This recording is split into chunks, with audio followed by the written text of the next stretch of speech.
Dr. Malte Meinshausen is the Director of the Climate and Energy College at the University of Melbourne. He's been an advisor during climate change negotiations for Germany.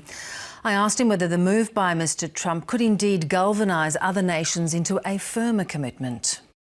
It's like in the school. If you have little outer enemies, suddenly the rest of the group comes together and really goes forward. And I think it's quite nice in a way for the climate agreement to see, hey, clearly he doesn't want to play by the rules that 195 countries agreed to. So we shouldn't worry about him. We should go forward with the Paris Agreement, which makes so much economic sense these days just because renewables are so much cheaper. I mean, we'll talk about that in a moment, but let's talk a bit about the deal itself. He talked about renegotiating, he wanted a better deal.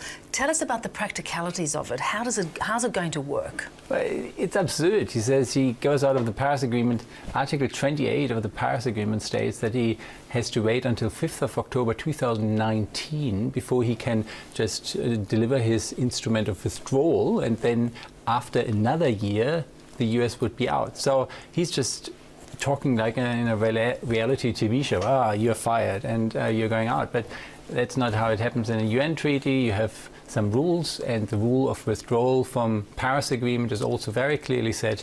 It takes 3 years, and then he can say, I want to get out again, and then it takes another year. So all his talk about now we renegotiate a new treaty, for that you need a mandate, it can't be just a single party. And the UNFCCC stated that quite clearly today, hey, wait a second, it's not up to a single party to say that 195 countries around the earth can suddenly come together.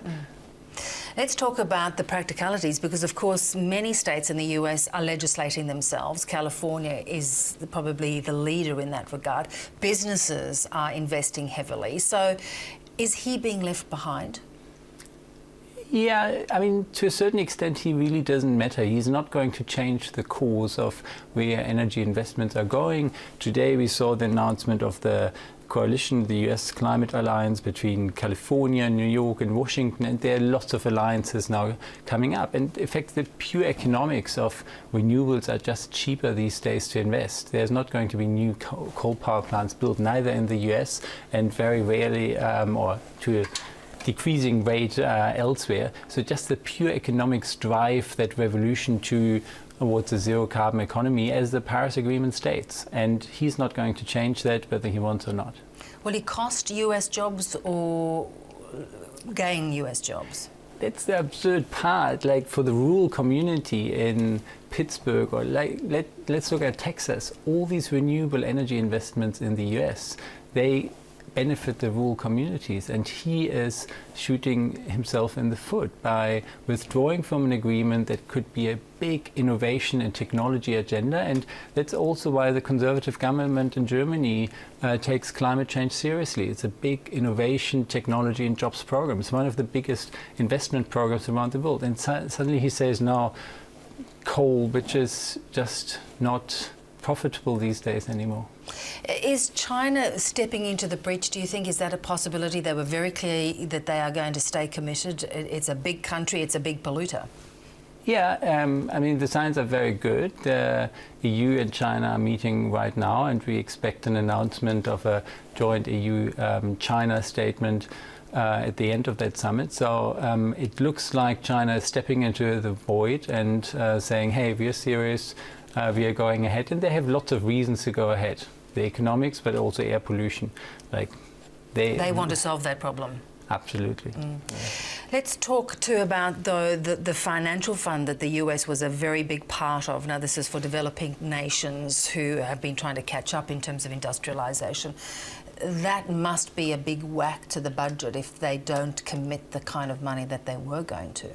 Yes, and that is truly a problem. I mean, with the Paris Agreement, you can live with somebody not wanting to play by the rules, but the pledge of developed countries to deliver $100 billion of finance for adaptation and mitigation to developing countries, if you suddenly don't have the US on board anymore, that is a bit of an issue. So it's heartening to see that Europe announced also new alliances with Africa today, and we are probably seeing quite a bit of finance coming from elsewhere.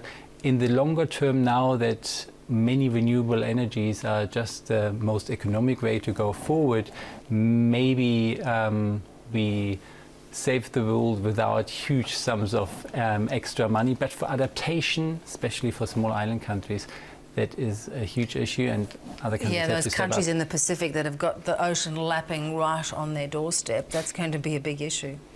Yes, absolutely. And in terms of those developing countries that were relying on funds, do you think you'd see some of them dropping off? And maybe the big powers are committing, but could some of the smaller, medium-sized countries start perhaps thinking, well, why should we bother? The developing countries, no, they many of those have clearly a need to have much more energy to address poverty and access to electricity, and so the renewable investment programs, they are going to go ahead. In the adaptation sector, they just don't have any other choice than to adapt to the climate, and whether there are additional finances, so the dropout of Trump is not so much a problem for the climate accord as more to multilateralism on a bigger scale. And that is the sad thing. From a climate point of view and for the Paris Agreement, you can say, if he doesn't want to play by the rules, good thing, let's let him go. Let him go, keep him out of there. But for multilateralism on a bigger scale, for peace, nuclear proliferation, security, etc., that is really an undermining factor if you have a rogue superpower. And how does the world grapple with that? That's, I think, the big question for the coming years. Great to have you on. Thanks so much for joining us. Thank you.